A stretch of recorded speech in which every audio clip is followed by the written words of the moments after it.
আমরা সরকারের দায়িত্ব গ্রহণ করার পরে এই প্রথমবার আমি কক্সবাজারে ভিজিটে আসলাম। জেলা আইন শৃঙ্খলা কমিটির মিটিং এ অ্যাটেন্ড করলাম। এখানে অনেক কিছু সিদ্ধান্ত আমাদের হয়েছে, এটা প্রতি মাসেই হবে।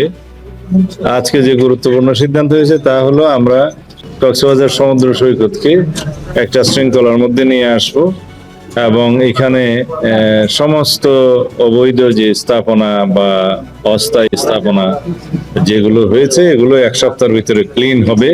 জেলা প্রশাসনের নেতৃত্বে, বিচ ম্যানেজমেন্ট কমিটির নেতৃত্বে। বিচ ম্যানেজমেন্ট কমিটি এখনো গঠিত হয় নাই, নতুন ভাবে গঠিত হবে।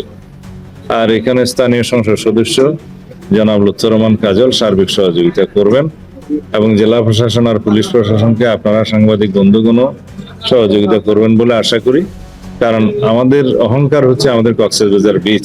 সারা বাংলাদেশে একটাই জায়গা আছে ভ্রমণের জন্য নাম্বার 1 তালিকায়, সেটা কক্সবাজার সমুদ্র সৈকত। এটাকে আমাদের জাতীয় এবং আন্তর্জাতিক মানে আমাদের উন্নীত করতে হবে। আর সেটা করতে গেলে যাতে আমাদেরকে এই বিচে একটি মানে কোন রকমের ময়লা আবর্জনা না থাকে এবং কোনো অবৈধ স্থাপনা না থাকে এবং এমন কোনো বিষয় আমরা ওখানে না আনি যাতে পর্যটকদের জন্য কোনো অসুবিধার সৃষ্টি হয় এবং দৃষ্টিকটু লাগে।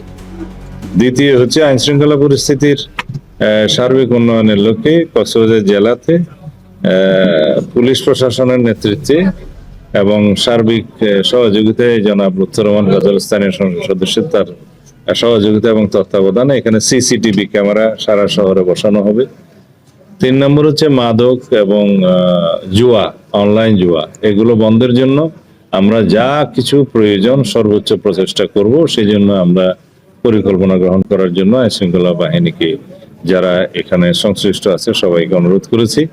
মাদক দ্রব্য নিয়ন্ত্রণ অধিদপ্তরের কর্মকর্তা বৃন্দ, পুলিশ বাহিনী, র্যাব, বিজিবি সবাই এখানে সহযোগিতা করবেন।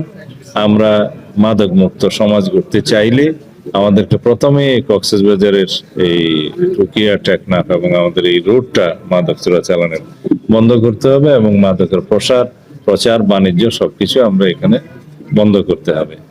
3 নম্বর ইস্যু হচ্ছে কি বলেছিলাম, হ্যাঁ, ট্রাফিক সিস্টেম উন্নয়নের জন্য আমাদের মন্ত্রণালয়ের পক্ষ থেকে আরো কিছু জনগণ বিরোধী অভিযান তো আমরা খুব জোরদার করছি। আজকেও গতকালকে রাত্রেও চট্টগ্রাম এলাকায় একটা সিরিয়াস নেচারের আমরা অপারেশন করেছি, যৌথ অপারেশন করা হয়েছে, এগুলো আপনারা দেখতে পাবেন। আমরা কোন সন্ত্রাসীকে, অস্ত্রধারীকে, কোনো চাঁদাবাজকে, সংঘবদ্ধ কোনো ক্রিমিনালকে আমরা আইনের বাইরে থাকতে দেবো না, আইনের আওতায় নিয়ে আসবো। সেটা আমাদের প্রতিজ্ঞা, প্রতিশ্রুতি এবং জনপ্রত্যাশাও তাই। অন্যান্য সকল ক্ষেত্রেও যাতে দেশে মানুষ স্বস্তিতে থাকে এবং আইন শৃঙ্খলা পরিস্থিতি যাতে আমরা জনগণের জন্য একটা স্বস্তিকর পরিস্থিতি নিয়ে আসতে পারি এবং একটা আমরা সারা বাংলাদেশে যাতে জনপ্রত্যাশা অনুযায়ী সুশাসন বজায় রাখতে পারি, সেই জন্য আমাদের কর্মকাণ্ড চালু থাকবে এবং আমরা এই বিষয়ে আমাদের সর্বোচ্চ প্রচেষ্টা অব্যাহত রাখবো ইনশাআল্লাহ। এটা ট্র্যাক নামস্থলবন্দর চালু করার বিষয়ে আমরা আজকে সিদ্ধান্ত নিয়েছি। এটা মন্ত্রণালয় পর্যায়ে আমরা কথা বলবো, এখানে রেজলিউশন হয়েছে।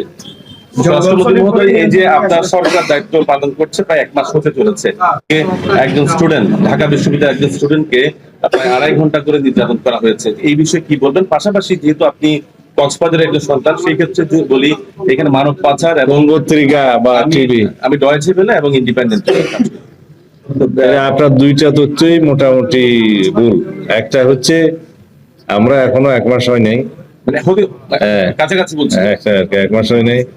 দ্বিতীয় হচ্ছে মবের এই সংবাদটা ঠিক নয়। সবকিছুকে আমরা মব বলবো কেন? কিছু কিছু আছে বিচ্ছিন্ন ঘটনা। মব যেটা সড়কে দেখা যাবে আমরা সেটা কঠোরভাবে নিয়ন্ত্রণ করব। কিছু জিনিস আছে যে একটা নির্ধারিত ক্রাইমের ডেফিনেশনের মধ্যে পড়ে, ডেফিনেশনের মধ্যে হয়তো কাউকে ডিটেইন করে কেউ টর্চার করেছে, এটা মব নয়, এটা একটা নির্ধারিত ক্রাইম, এটা ক্লাসিফিকেশন আছে, সংজ্ঞা আলাদা আছে। এই হিসাবে যেন আমরা জিনিসগুলো দেখি, তবে আমরা বাংলাদেশে মব কালচারকে এই কখনো আর এগোতে দেব না, এটা বন্ধ করতে হবে এবং এটা বাংলাদেশ থেকে বিলুপ্ত হবে ইনশাআল্লাহ। মানব পাচার নিয়ে যদি একটু বলতেন এখানে। এটা টাইম যেভাবে হ্যান্ডেল হচ্ছে সবকিছুর জন্য টুলস আছে, আইন আছে, অথরিটি আছে, সেগুলো সেভাবে দেখা হবে। অবশ্যই ইতিমধ্যে স্বরাষ্ট্র মন্ত্রণালয়ের পক্ষ থেকে পদক্ষেপ নেওয়া হয়েছে। পররাষ্ট্র মন্ত্রণালয়কে আমরা অনুরোধ করেছি তারা এটা যেটা extradition treaty in between two countries আছে সেই মতে তাদেরকে আমাদেরকে ফেরত দিবেন বলে আমরা আশা করছি এবং আমরা ফেরত আনার জন্য যথেষ্ট জোর প্রচেষ্টা চালাবো। ঘোষণা দিয়ে প্রকাশ্যে তালিকা করব না। ঘোষণা দিয়ে প্রকাশ্যে তালিকা করলে সেটা পলিটিক্যালি অনেকটা প্রভাবিত হয়ে যায় বা বিভিন্নভাবে সেখানে ডিফেক্ট থাকে। আমরা খুব প্রফেশনালি এই তালিকাটা করার চেষ্টা করছি। জঙ্গল সলিপুরের অপারেশনটা নিয়ে এখনো পর্যন্ত আপ টু ডেট হওয়ার পরে, যেহেতু আমি এখানে চলে এসেছি, যাওয়ার পর আমি বিষয়টা দেখব আর কি করা লাগে না লাগে, কতটুকু অগ্রগতি হয়েছে আপনারা জানবেন।